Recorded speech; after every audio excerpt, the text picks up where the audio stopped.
হযরত জিবরিল আলাইহিস সালাম আমাদের প্রিয় নবী হযরত মুহাম্মদ সাল্লাল্লাহু আলাইহি সাল্লামের কাছে এসে বললেন, হে আল্লাহর রাসূল, আপনি একবার বলুন এই উহুদ পাহাড়টাকে স্বর্ণ বানিয়ে দেই।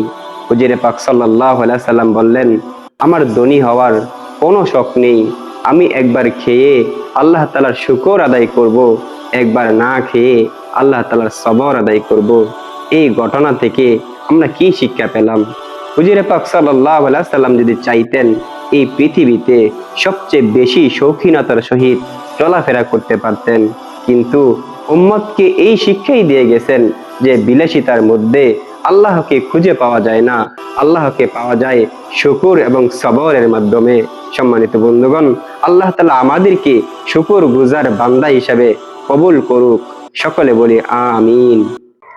আপনি একজন নেককার স্ত্রী পেয়েছেন মানে আপনি জান্নাতের আগে এই দুনিয়াতে আরেকটা জান্নাত পেয়েছেন। আপনি একজন নেককার স্ত্রী পেয়েছেন মানে সে আপনার ধন সম্পদের প্রেমে পড়বে না, সে আপনার দিন দারিত্বের প্রেমে পড়বে। আপনি একজন নেককার স্ত্রী পেয়েছেন মানে সে আপনার অল্প বেতনেই সন্তুষ্ট থাকবে। আপনি যত বিপদেই থাকুন না কেন, সে আপনাকে কখনো বুঝতে দিবে না যে আপনি কষ্টে আছেন।